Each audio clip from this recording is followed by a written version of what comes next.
Well, as the clock hits zero, it's Oklahoma that ends up on top of the Alabama Crimson Tide in a game that simultaneously went nothing like I expected while being pretty much well everything I expected. We're going to get into it today. There's not really that much to unpack here. This is a pretty simple analysis of what happened in this game, but we're going to go through it. We're going to talk about Alabama's offense. We're going to talk about the defense. We're going to talk about special teams. We're going to talk about something that has just absolutely drove me crazy that Alabama has done this year, something we've talked about before, but something that I think hurt Alabama in this game.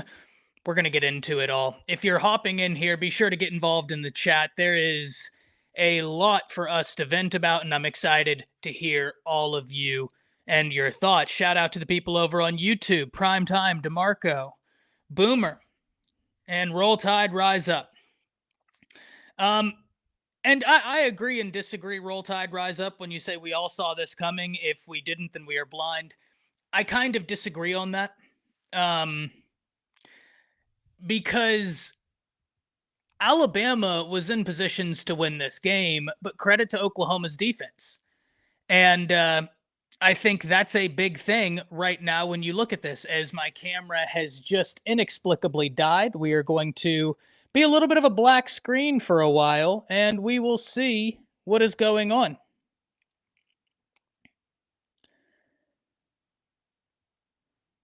Let me know if y'all can still hear me in the chat. The camera situation, this is a little bit unfortunate. And we're going to try this again. Let's see what's going on.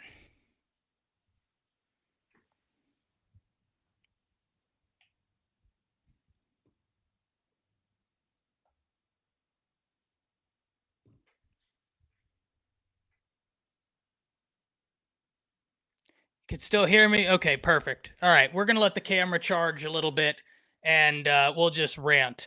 My gun says, should talk about Oklahoma has the best defense in college football. My gun, the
back in business. All right.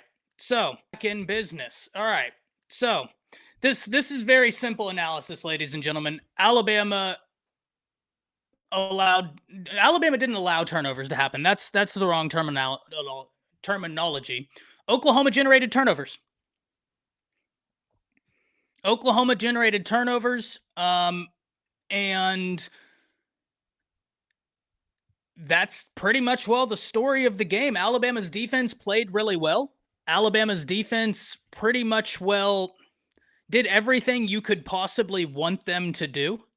I mean, when you look at the team stats of this game, it's pretty damning in terms of Alabama just having turnovers and Oklahoma forcing those turnovers. When I say Alabama has them, let's not diminish what Oklahoma did. Oklahoma forced those turnovers. Total yards, Alabama had 406, Oklahoma had 212. Bama had 326 yards through the air, 80 yards rushing. Won the time of possession. And that's the insane part about this game. But well, Bama 1-2-2-4. Bama wasn't recruiting the right type of guys on the offensive line. And top dog, I completely disagree with you. I completely disagree with you. When you turn it over and give Oklahoma the field position that Oklahoma was able to have for the majority of the game, you hold them to under 220 yards. Can't ask for anything more of your defense. Alabama's defense did what you could want. Oklahoma got turnovers and put their offense in good positions time and time and time again. Alabama's defense did everything you wanted. And I don't think that this is a DeBoer loss.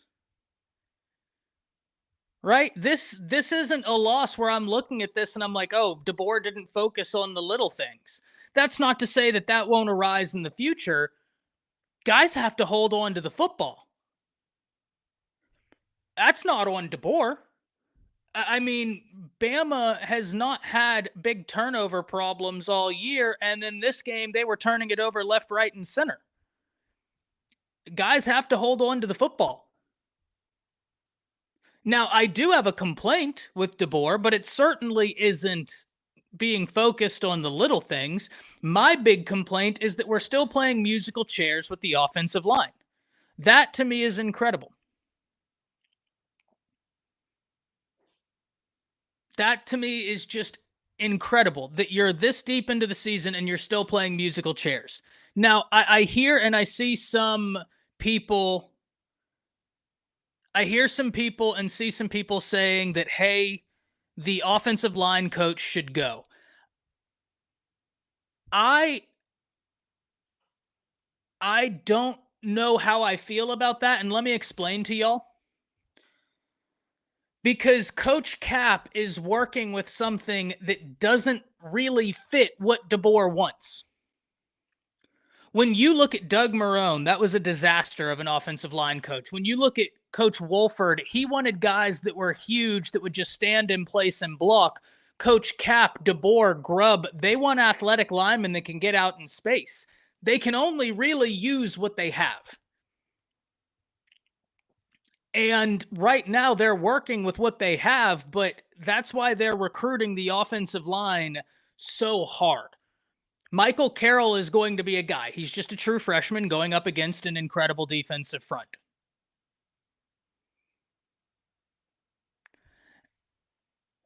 And I understand someone says, I can't pronounce your name, I'm sorry. There are many teams still moving their offensive lines around. Oregon is one of them among many. It's not a good idea. And this isn't an opinion just from me. This is something that I was talking to a former NFL scout about, and he was even like, man, it's insane that you're still in musical chairs. That's what it is. It's one of those things where it's hard for me to assess where the offensive line is whenever they just don't have the personnel to do what DeBoer wants. DeBoer's scheme, and I said this when he was hired, we did a whole offensive line breakdown where I was on my YouTube channel with some former college football players, some former coaches, and we broke down some of the stuff Washington was doing where they were pinning and pulling.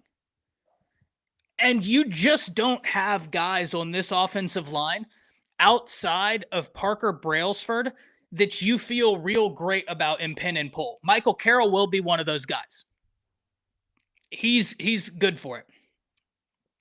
But it's just right now, top to bottom, they don't have the personnel that they need on that offensive line. Now, I'm not sitting here saying that I think that Coach Cap is the answer. I'm just saying the obvious, which is he doesn't have the personnel to effectively run his scheme. So right now, you're kind of battling between these different styles where they're just trying to. Someone else, another YouTuber, Brooks Austin, who breaks down film, he's the film guy over on YouTube. He was talking about this and he was saying that right now, Bama's just throwing stuff at the wall, seeing what sticks because they don't have the personnel along the offensive line that you need to.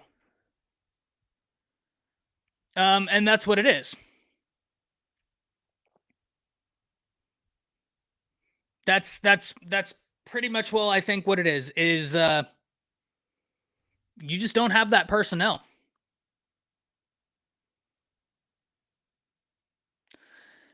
It could be Bama man, but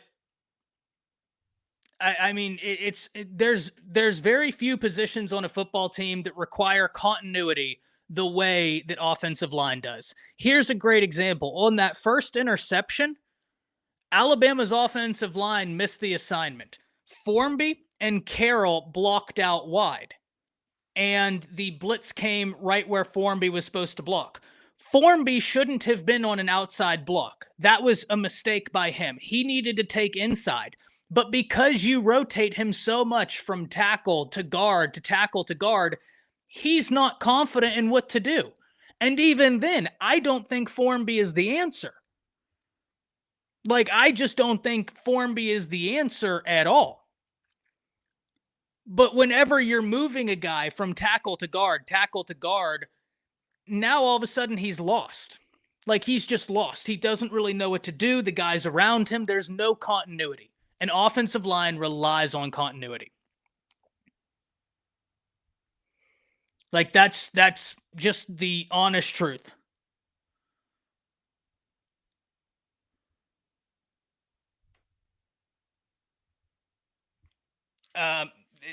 Your offensive line has played musical chairs. I haven't understood it. I have been against it for a while. It is what it is. It is what it is. For Alabama's offense, let's talk about what went well. It may be worse next season. Pray for NIL. I don't know, Bama, man. They're recruiting very well. Jackson Lloyd, former 5-star offensive tackle. He's going to be good. Michael Carroll was a guy this staff recruited. He's going to be fantastic. They're recruiting the offensive line pretty well. And they have a top 5 recruiting class in the nation. And those guys are pretty locked in. You just got to keep them together. Let's talk about what went well for Alabama and the part that I'm kind of confused where they went away from. Oklahoma had zero answer for Josh Cuevas. None. Absolutely none. And in the second half, Alabama really went away from Cuevas. And I think one of the things that was the most confusing to me is Alabama was killing them on the intermediate throws. Jeremy Bernard over the middle. I mean, he was finding the soft spot of that zone. And whenever you look at it, my big question on one of the last third downs, the 3rd down and 9 where Alabama split way out wide, they were running something that was long developing. And I'm so confused about that because why are you running something long developing when you know what type of front 7 you're up against? That ball has got to be out quick. Alabama had the matchups on the outside. Alabama was winning matchups on the outside. I'm not going to say they were winning them like every time. There was no stopping it. No, Oklahoma DBs were making plays. There's no doubt about that. But if we look at the trend, Alabama threw for 326 yards for a reason. I don't know why they tried to do a long developing team or a long developing play against this front seven. Oklahoma's front seven is too good. It is way too good. That to me was just crazy. I didn't like the fourth down call, but I think that's Bama man. I'd have to sit down and look at everything. Luckily for Alabama, even though you are a 2-loss team, you only have 1 loss in the SEC, which means you hope that Texas A&M loses. You have to win out. If you win out, you're still in a driver's seat for the playoffs because you have less conference losses than a lot of other SEC teams. But I mean, the thing I'm going to be very honest about is I hate that you put yourself in this position. And I'm so sorry, man. I don't know how to pronounce your name, but Asa Cabazal, I agree with you about people calling for DeBoer. That is not the answer. DeBoer and company had all those guys transfer out, and they're still not really working with personnel that fits 100% what they want to do. And it's a good team. It is a good team. I know everybody is looking at Oklahoma's record and thinking, oh, this isn't a good Oklahoma team, or it's not a great Oklahoma team, right? If you didn't think this was a good Oklahoma team, I don't know what to tell you. I think that some people kind of overlooked Oklahoma because of their record.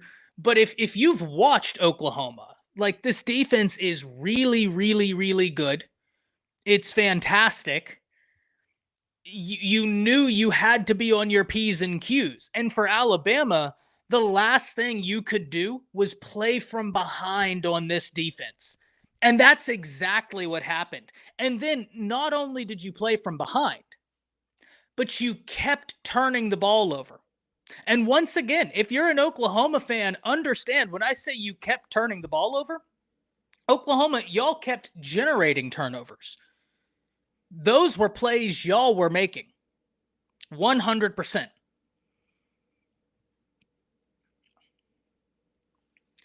Alabama stayed on the back foot. Okay, I'm glad. I didn't want to butcher your name, man. Okay, I'm glad. You cannot stay on the back foot. The craziest thing to me is that you have this many turnovers, a missed field goal, and you lose by 2. That to me is the biggest issue here. If we want to be real mad at any room, be mad at the field goal unit. Be mad at the field goal unit. Because if you hit that field goal, you probably don't lose this game. Like, that's the God's honest truth. If you hit that field goal, you probably don't lose that game. But Alabama can't hit field goals consistently. Like, that has been a problem all year. So that I understand some people are mad at the offensive line. I'm not that mad at the offensive line because I knew what Oklahoma had in the front seven. Some people are mad at grubbing them. I think there were some head scratchers. A long developing play on a 3rd and 9. That just... EO boy, no, you can't. You cannot jump over. So you can't jump over the snapper on a field goal attempt. That's a 15-yard penalty.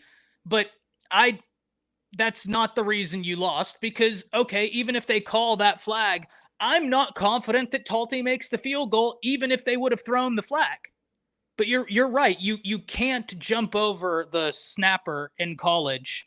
But I'm not confident that Talty makes it even if they did that.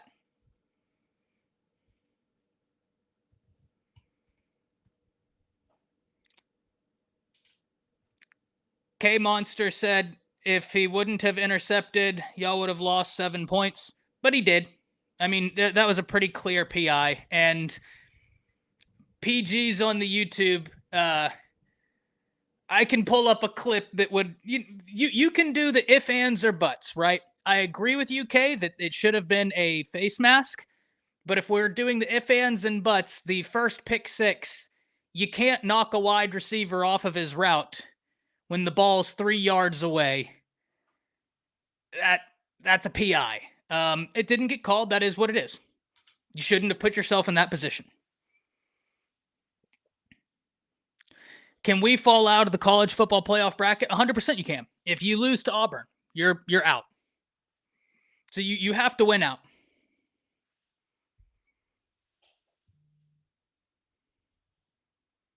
You have to win out.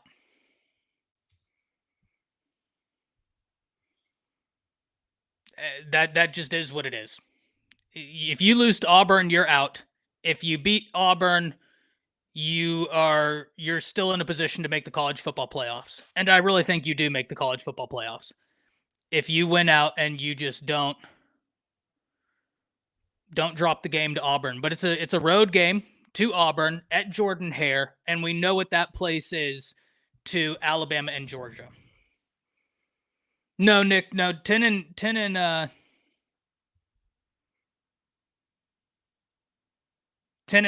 2 gets it. Green, I think you're missing the point. Nobody's saying that. I only brought up the refs because K Monster said that, oh, well, y'all only scored because of a bad PI. And I said, well, it was a PI, and let's not start questioning the refs because then we open Pandora's box. I wasn't complaining about the officiating. Because it's SEC refs. They're terrible. You can't let them dictate a game. Right? That is what it is. Bama didn't lose the game because of the refs. Bama lost the game because OU kept generating turnovers. OU kept making great plays. That's why Bama lost. That's the God's honest truth. I was simply arguing the point of like, oh, well, you only had some level of success because of a call. And that's where I was like, well, I don't know that you want to go down that route. But no, that's not the reason Bama lost this game. Bama lost this game. And like I said, I just don't think Talty's field goal kicking has given me heart attacks all year, and it is what it is. It's SEC officiating as well. I've always said you cannot let the refs dictate SEC your games. They're terrible. SEC refs are terrible. They're going to miss calls all night long on both sides. On both sides. It was not one-sided. So Bama lost the game because Oklahoma was better defensively and generated turnovers. Simple as.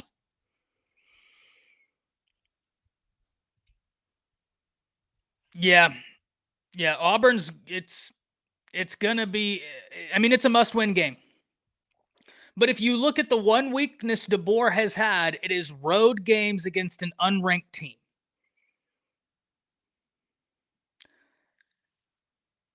So I'm not super confident in it, but I think on paper you should beat Auburn, but you know how those rivalry games go. All logic goes out the window.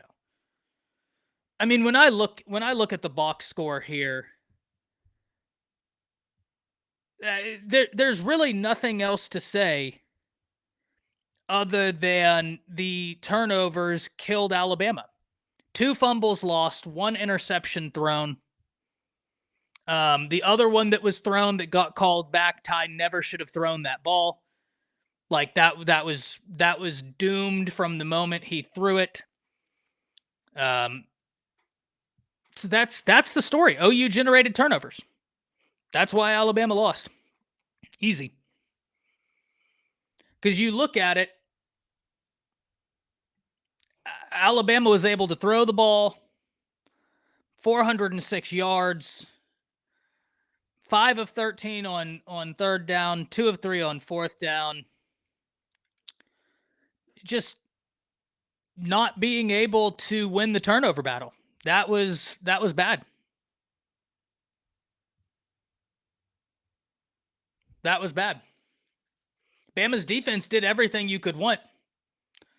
And like, listen, if you're Bama, you had 2 interceptions that you should have converted.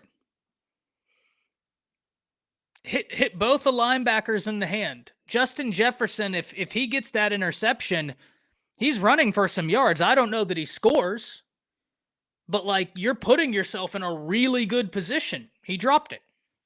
Nakai Hill-Green dropped it. It is what it is. I don't think either of them were like gimme interceptions, but it is what it is.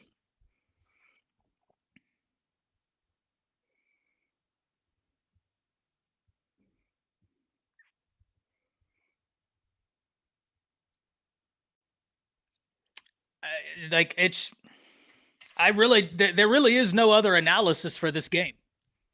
You turned the ball over. OU generated turnovers. You missed a field goal and you lost by 2. You hit that field goal. I'm not saying you win because obviously it's a butterfly effect, right?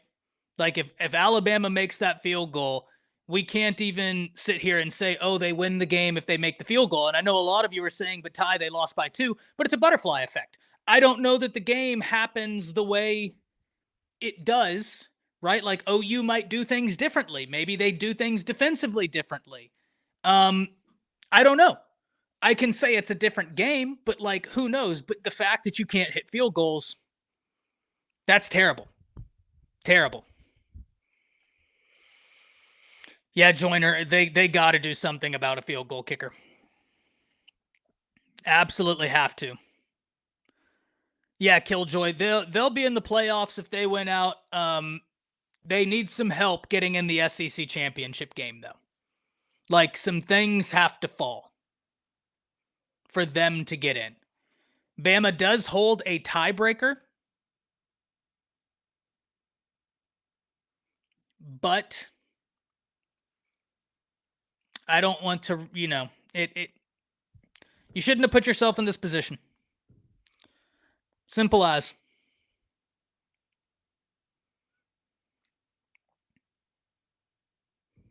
Simple as. Bama did a great job at stopping the run. Oklahoma's rushing attack has came on the past 3 games where they've been rushing 100 yards per. Bama held them to 2.6 yards per attempt, 74 yards. Like Bama's defense did what you could do. They did what they could do. But yeah, you just can't turn the ball over as many times as Alabama did. And then when you have the opportunity to get an interception or 2, which Alabama had, you can't drop them. So, I mean, that's pretty much the story of this game. And in no way, shape, or like this at the end of the day, this goes out to Oklahoma's defense did what they needed to do. Alabama's offense had the opportunity to do what they needed to do, but they didn't. I definitely did not like the last 2 drives for Alabama. That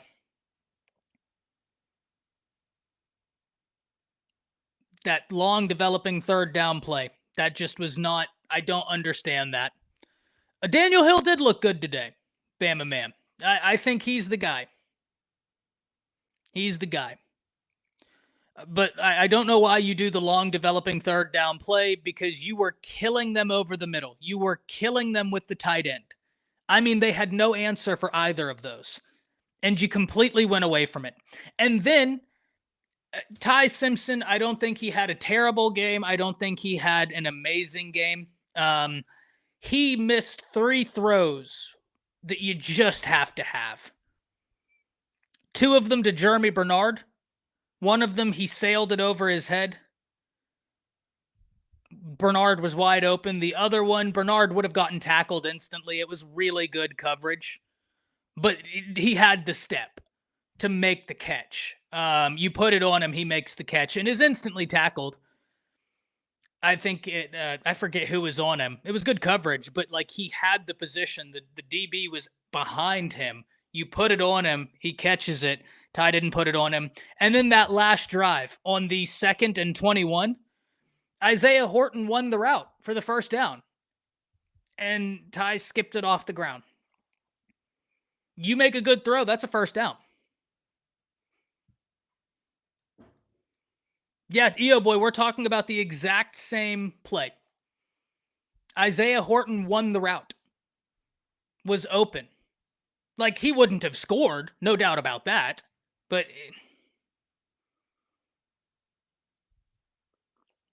listen, as much as I'm complaining right now, we do have to give credit to Oklahoma here for that defensive performance. That's just the truth of this. Because the fumbles they got,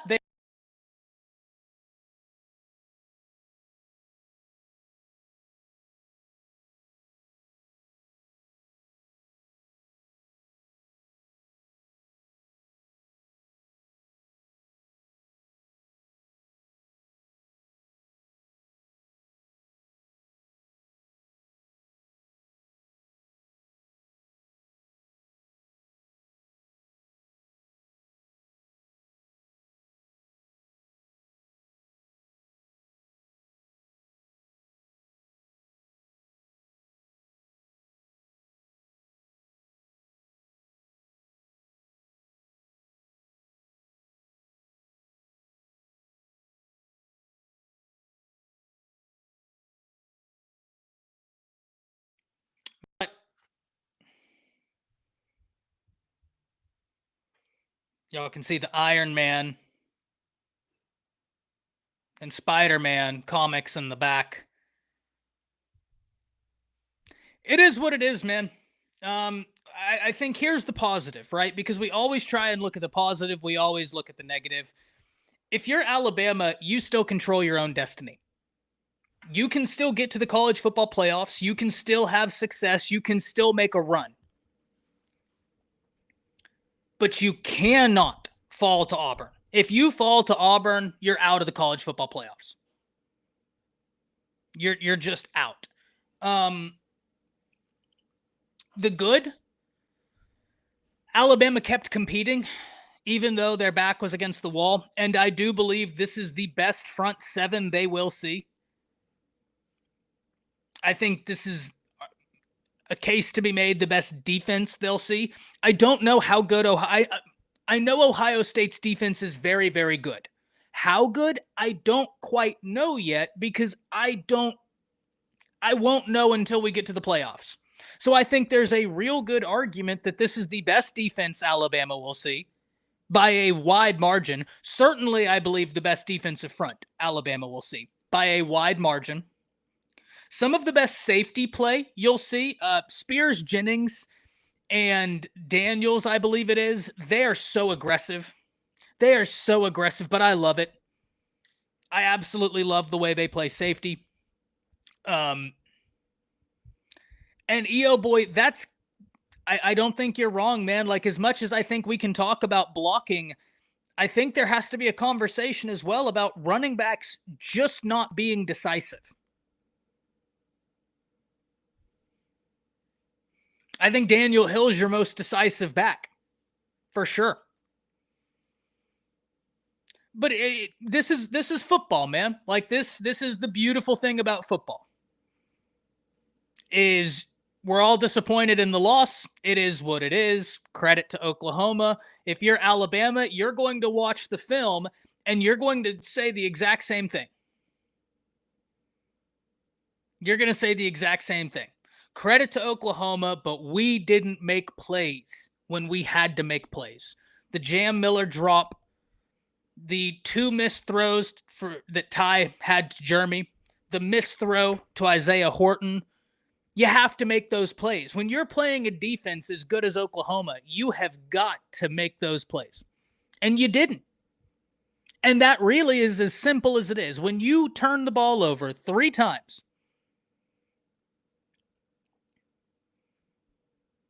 you have to make those plays. Joyner asks a great question. He says, how do we bounce back? Who's going to step up? We got to see, man.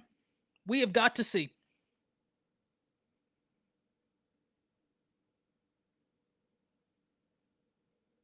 Someone's got to step up. Who it'll be, I don't know. I don't know. In a perfect world,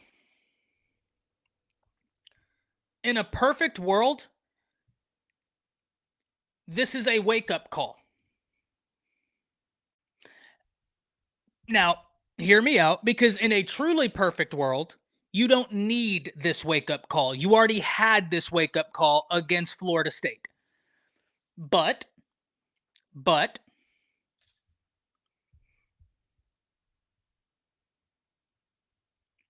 in a perfect world, I think that you take this and you run with it, you move on, and you have that mindset that I just said.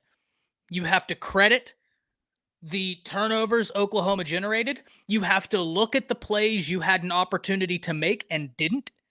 The missed throws, the drops. And I don't know why Ryan Williams is on punt return. If you know me, you know I am a huge Ryan Williams fan. I am a huge Ryan Williams believer. Why are we trying him on punt return this week of all weeks?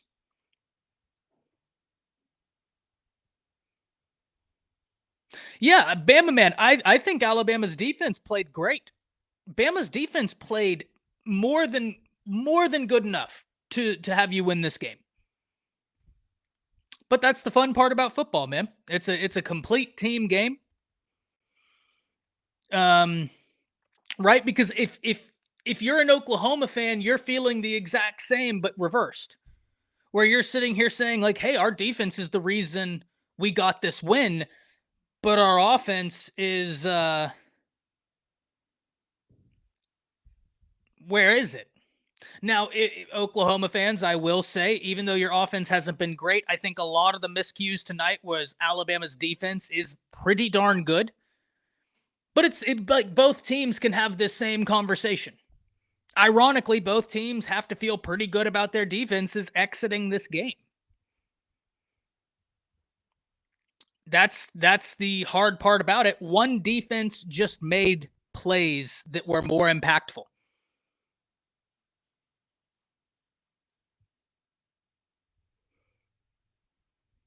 The coverage is soft, C-dub. In terms of calls by the refs didn't lose Bama the game. That's SEC officiating. They're going to miss calls on both sides, right? Because I even tweeted this. I don't know how in the world the Yonze Pierre flag they threw got picked up. I have no clue. Because even if you're saying, hey, Ty, it wasn't face mask, he didn't grab it, you still, like, we see penalties all the time for players even hitting a quarterback's helmet. We see that all the time. Do I agree with it? Absolutely not. But the rule is the rule. So even if it wasn't a face mask, we see that all the time where you can't hit the quarterback in the face. He did. He did. It is what it is, man. I think that Oklahoma was I don't think it's the nail in the season for Alabama, man. It could be, but I don't think it will be. I don't think it will be. This is a good Alabama team. This is a Oklahoma team that I think a lot of people on the national stage were overlooking. I love Josh Pate. Great guy. But whenever he said, "Oh, Bama by 10," I was just sitting there thinking, "Brother, what have you seen?" Cuz I have not seen that. I have seen nothing that makes me think Alabama is going to win this game by 10 points. In fact, for those of you that watched my breakdown, I don't know if it was in it, and I was on Unfair Sports and the JP and Trav show, I said I thought this would be a 21-17 type game where Alabama could win 21-17. But I thought that the 5.5 point spread, I was like, yeah, that's pretty accurate. I don't see it going over. And I even thought it was the under, right? I think that the line on this game was 46. When we were talking about this on the JP and Trav show, I said under, take the under. I do not see this game going over. It's because I've watched Oklahoma's defense. Chris Griffin with us on YouTube. Chris, I'm sending out my first law school application this weekend, so you'll be proud of me. Chris Griffin, for those of you on Bleacher Report or on YouTube that are unaware, friend of the show, attorney, I've done a lot of content with him. So, law school application this week.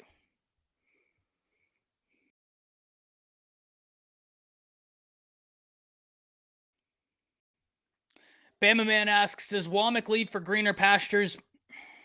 Yeah, he could. He could. Because I've heard some rumblings about the Oklahoma State job.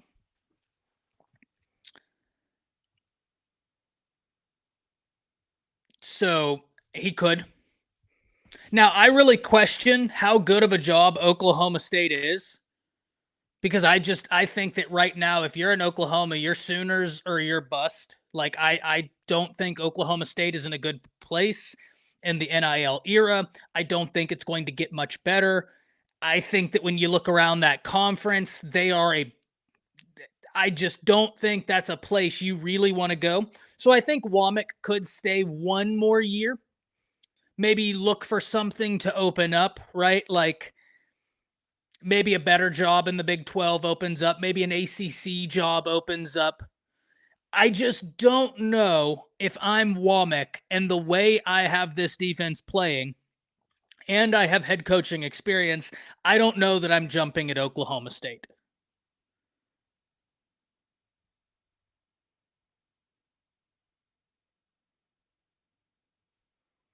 Yeah, I they might say that. See, I know that they have some of that money, but and I could be wrong as a Cabazal. I could be wrong, but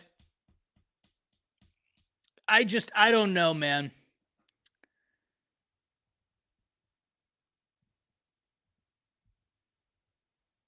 Yeah, there are better job openings right now for sure.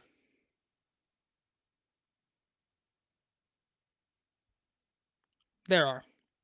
Um, but you get what I mean as a Cabazal. Like if you're Womack and you have the defense playing this good, I might wait one more year and see what opens up because you're kind of in that weird position where you'll get the call for an OK State, you'll get the call for like a Houston, some of those programs, but maybe in another year of having a really good defense, you might get the call for a higher tier job. Um, but you could be right because I do know I've heard the same. Chris Griffin in the chat, he is from Oklahoma as a Capazel, and he also says that hey they do have some money there, but maybe it's just the recency bias, man. I don't know. I don't know that that's the job I would jump for. Killjoy says with Bama's schedule, if they win out, they'll definitely be in the playoffs. Yeah, they just have to win out. They just have to win out, and they'll hit playoffs. Um, yeah, but I really don't think there's much more analysis to this game. Like, I really wish in the South Carolina game and the LSU game, we were really able to have some nuanced conversations about why the game went the way it did. There's really not a nuanced conversation to be had here, ladies and gentlemen. Two things went catastrophically wrong. Oklahoma was fantastic at generating turnovers, and Alabama can't make field goals to save their life. Point blank, period. Like,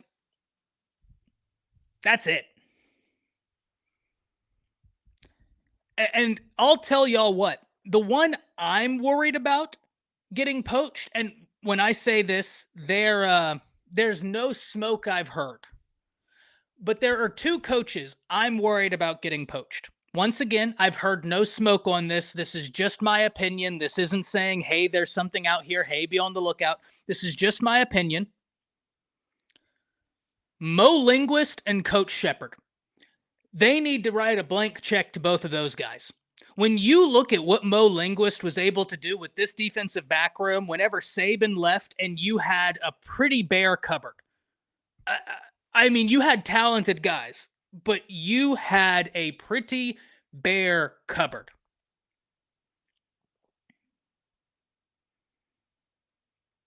Nick Saban goes on national TV and says, "Hey, I'm really worried about Bama's secondary." Bama had one of the best secondaries in the nation last year.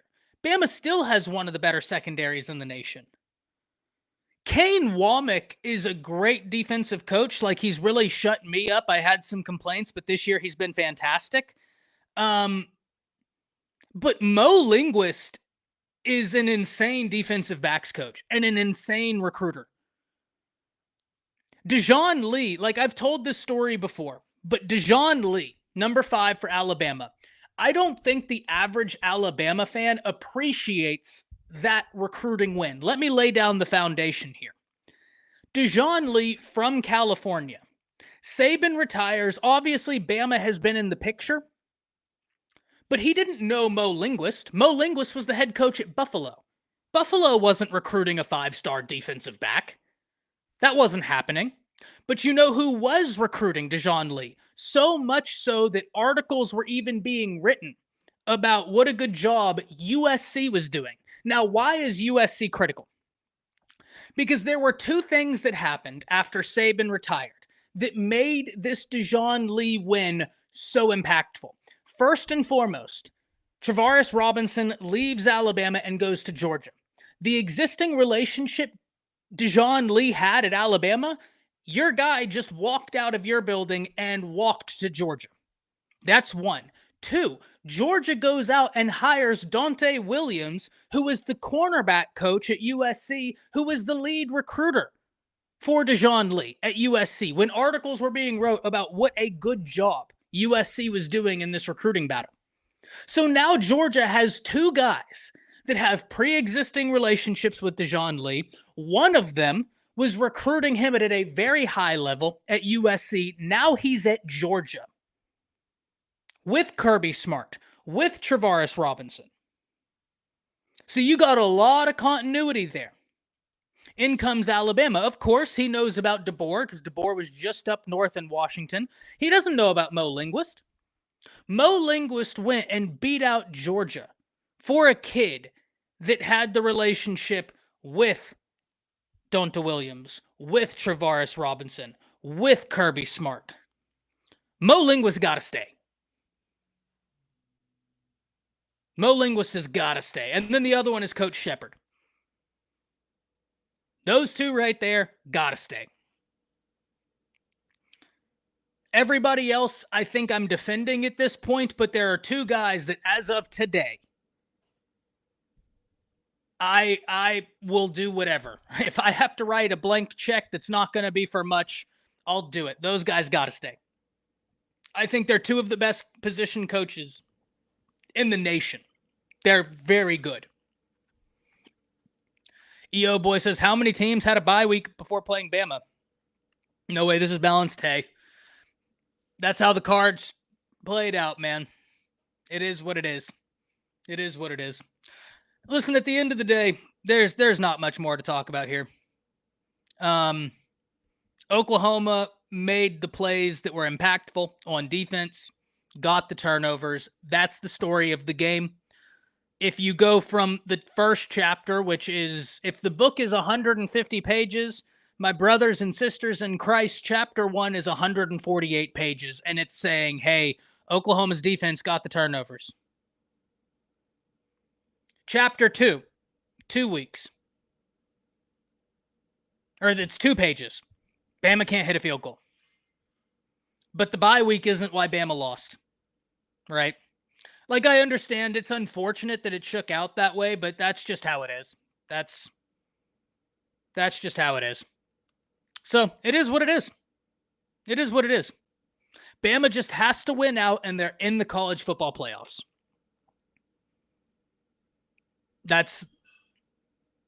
They just have to win out, and they're in the college football playoffs. Oh, no, boy, I wasn't saying that you were. I know you well enough to know that.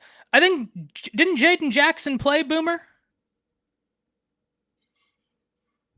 I thought Jaden Jackson played.